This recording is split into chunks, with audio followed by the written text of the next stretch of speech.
दिल इंसानी जिस्म का एक मेन ऑर्गन है। दिल के धड़कने से ही जिंदगी का वजूद है। अगर दिल एक लम्हे को भी धड़कना बंद कर दे तो इंसान की मौत वाक़या हो जाती है। दिल को धड़कने के लिए खून की एक कांस्टेंट सप्लाई चाहिए होती है। ये सप्लाई इसे कोरोनरी आर्टरीज के थ्रू मिलती है, जो कि खून की एक बड़ी नाली एओर्टा में से निकलती हैं। उम्र गुजरने के साथ साथ ये नालियाँ तंग होती जाती हैं, और अगर कोई नाली मुकम्मल तौर पे बंद हो जाए और वहाँ से खून की सप्लाई मुकम्मल तौर पे रुक जाए तो हार्ट अटैक का फिनोमेना जन्म लेता है, जिसके अंदर दिल के पट्टों की डेथ हो जाती है।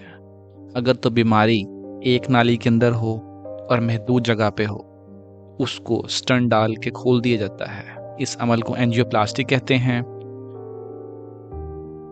लेकिन अगर बीमारी तीनों नालियों के अंदर हो और बहुत ज़्यादा फैली हुई हो तो फिर एक और प्रोसीजर का सहारा लिया जाता है, जिसे कहते हैं कोरोनरी आर्टरी बाईपास ग्राफ्टिंग, या उर्फ आम में बाईपास। बाईपास को समझने के लिए आप तसव्वुर कीजिए कि एक सड़क है जो कि वक्त के साथ साथ इंक्रोचमेंट की वजह से तंग हो गई है और वहाँ अक्सर ट्रैफिक जैम रहता है। तो ट्रैफिक के मसले को हल करने के लिए एक और सड़क बना दी गई है, और इस मुतबादिल सड़क के ज़रिए जो ट्रैफिक है वो बग़ैर रुके अपनी मंजिल तक पहुँच जाती है। बाईपास के अंदर भी बस खून को दिल के पट्टों तक पहुंचाने के लिए एक ऑल्टरनेट रास्ता बना दिया जाता है। बाईपास के प्रोसीजर में सबसे पहले बॉडी के किसी भी हिस्से से एक वेन एक्सट्रैक्ट की जाती है। आमतौर पे ये वेन टांग से एक्सट्रैक्ट की जाती है।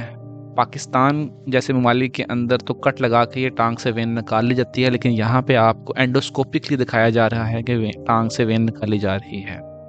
एक छोटा सा कट लगा के उसके ज़रिए एक मशीन के ज़रिए वेन के कनेक्शंस दूसरी वेनों से काटे जा रहे हैं।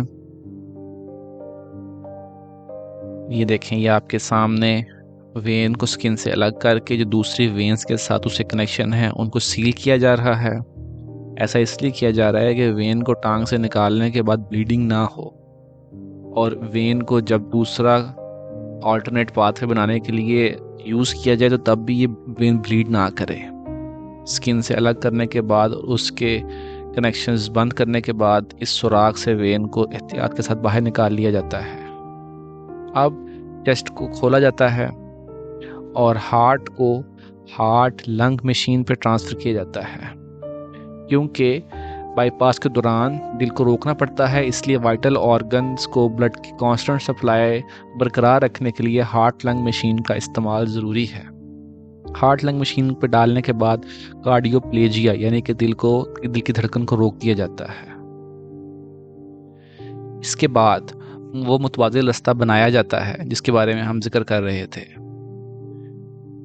जो वेन हमने टांग से निकाली है उसका एक हिस्सा दिल की मेन नाली एओर्टा के साथ जोड़ दिया जाता है, और एक दूसरा हिस्सा कोरोनरी आर्टरी जिसके अंदर डिजीज़ है तो तंगी से बिल्कुल आगे जोड़ दिया जाता है।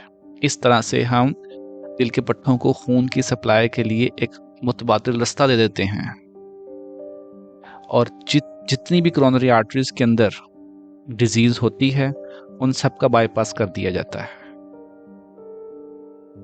एक हिस्सा एओर्टा की तरफ जोड़ दिया जाता है, दूसरा हिस्सा जिस कोरोनरी आर्टरीज में जिस पॉइंट पे तंगी होती है उस तंगी से बिल्कुल आगे जोड़ के एक ऑल्टरनेट पाथवे ब्लड को दे दिया जाता है, और इसके बाद दिल को एक शॉक देके दोबारा रीस्टार्ट कर दिया जाता है और चेस्ट को बंद कर दिया जाता है।